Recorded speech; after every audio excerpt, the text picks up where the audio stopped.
Hi everyone, this is Jason from Lisa here, and I'm just here to give you a quick demonstration on how to properly format your NTCs. So, I've just pulled up an example NTC from last year here. This is from MIM 314, set number 5. These details aren't really important, just basically I've taken an exemplary NTC from last year, and the formatting too is also really good, which is exactly what I want to show you guys today. So, just to jump right into the thick of things, first you'll notice at the top here that we have a heading, usually, with the relevant course information and lecture information. So this is going to be at the top of every NTC for every new lecture that you're going to be covering. So we have the course code, the lecturer's name, the lecture title, and the date of the lecture in question, right here. And right beneath that we have our first subheading, and this usually has some kind of logical title. It's bolded and underlined, and right below it we have the actual meat of the NTCs, the content itself, or the notes in bullet point form. And so the first thing you want to check when you're submitting your NTCs is that it's pretty simple, but you want to make sure that you're using the right font and that you're using the right size of font. So here we like to use the font Verdana. It's a pretty standard font, and size 11. So you all should have that font on your computers. Just find it in the drop-down box. Just make sure to double check that before you submit your NTC. It's fairly easy to overlook, even though it sounds quite simple. And for the heading, you want to make sure that the font is bolded. And for the subheading, you want to make sure it's bolded and underlined. And for the notes itself, it's kind of up to you guys, but I definitely recommend bolding some important points to kind of make them stick out. Otherwise, it just looks like a big wall of text. And it's important to note too that the font and the font size are consistent for the whole NTCs. Don't worry about doing anything fancy or changing the size or anything. Just keep it the same, keep it simple. Okay, so the second thing you want to check before you submit your NTC is, do I have the right page size? And so pretty much you want to make sure that your page is going to be in something we call legal size. And that's essentially a longer version of the regular letter size that is the norm around the world, or around North America at least. So pretty much you want to go to page layout, go to size, and click legal. And so the letter size is actually the default for Microsoft Word, and if you're using the NTC template that I sent you, this isn't really a problem because it should be set to legal size already, but it's also something good to double check, as let's just see if we change the letter here, it'll screw up the formatting considerably, and you'll have to redo that again at the end of your NTC if you choose to do this at the end. So just change the size to legal at the start, or make sure it's in legal at the start, and you'll avoid having to redo any formatting kind of stuff. Okay, so the next thing you want to check before you submit your NTC is that your margins are in the correct size as well. So we like to use narrow size margins, and pretty much the margins just kind of donate the amount of blank white space shown here between the edge of the page and the start of the notes. And the same for this side too, around here. And so we like to use, it's under the same tab by the way, called Page Layout, Margins, and just click the narrow style. That should be one of the default Microsoft Word styles, although the one that Microsoft Word usually starts you off with is called normal. And this is actually a lot more cramped, as you can see, because they leave a lot more white space on the sides. For NTC purposes, I mean, we try to maximize the amount of content that can fit per page to give our buyers kind of the most bang for their buck. And so what we want to do is we want to definitely keep it in narrow size because you can fit, as you can see, a lot more information on there. So just make sure it's in narrow size margins before you submit it. Also, one last thing, second last thing, and this is probably one of the easiest things to overlook, is the spacing of the bullet points. So pretty much you'll want to be making the majority of your notes in bullet point form. However, if you just go to the regular bullet point tool, or the bullet point button in Microsoft Word that you've all probably known and loved, it'll give you a regular bullet like this. But if you create a new bullet, usually by pressing enter, and then if you want to create a sub bullet, that's if you create a new bullet, don't type anything, but then you press tab right away, it'll make a sub bullet. And by the way, you can make a second sub bullet by pressing enter, making another sub bullet, and then pressing tab again to get a second level sub bullet. And this is kind of really useful, and I definitely recommend doing it for your NTCs because it kind of gives a nice structure to your notes.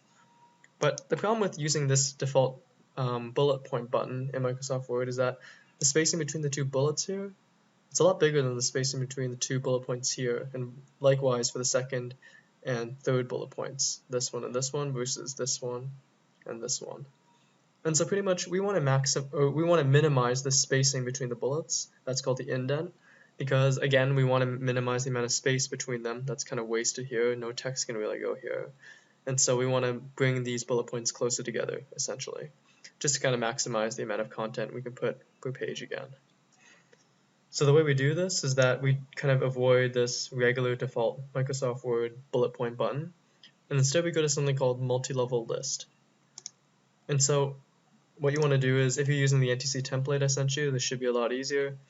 What you want to do is you want to go put your cursor, like click somewhere within an area of the page that has the correct bullet points spacing. Let me just get out my template that I should have sent you guys to here. So if you put your cursor, if you click right here, let's say, like right in the middle of these properly spaced bullet points, all you need to do is go to multi-level list, and then you would click define new multi-level list right here. And then these numbers should all be okay. So you just want to click OK pretty much. Don't worry about where you're clicking here. Okay? And so pretty much you've defined a new multi-level list style that's pretty much essentially like a type of bullet point style based on this one that we already set up for you guys here. And so if you want to make, let's say, another set of bullet points using the same spacing, then all you have to do is every time you want to do that, click multi-level list, and then it should give you a certain style they've already defined for this document. It's under lists and current documents.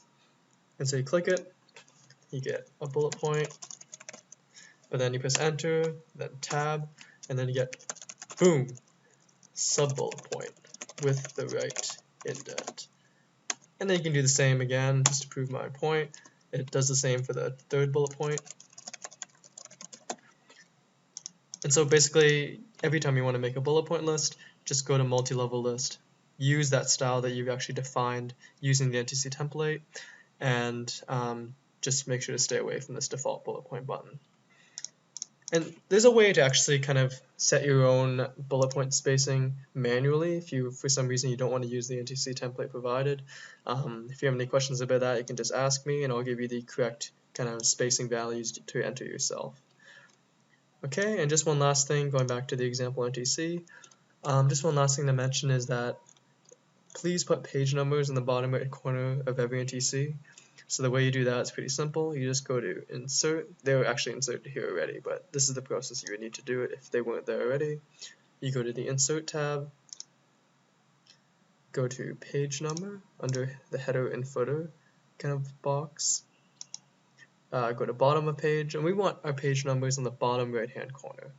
So just go to the one that shows it in the bottom right hand corner right here. Click it. It should give you page numbers. And what you want to do is there's a little box here that denotes the space that the footer is from the bottom of the page. And basically you want to bring that just down to 0, or something really close to 0. I would just say bring it down to 0, because this pretty much allows the content to go right down to the end of the page instead of being covered up by this empty footer space. So just bring that down to 0 centimeters, the footer from bottom spacing. Also click this different first page button. That's important because once the NTC editors add the cover page onto the NTC, that's going to be the new first page of the document, but that's not actually going to be numbered because it's not technically part of the NTC itself. So by clicking this, you kind of skip displaying the page number on the cover page. So please make sure to check that. Make sure that 0 centimeters is set as the footer from bottom spacing. And then what you'll encounter is that the first page of your NTC will actually be called number 2. It's actually set correctly right now, but it'll be called number 2. And the reason for that is that the numbering, despite hiding the page number on the cover page as shown here, the numbering of the page numbers still starts the cover page as 1. It's kind of annoying, but there's an easy workaround. You want to go to insert,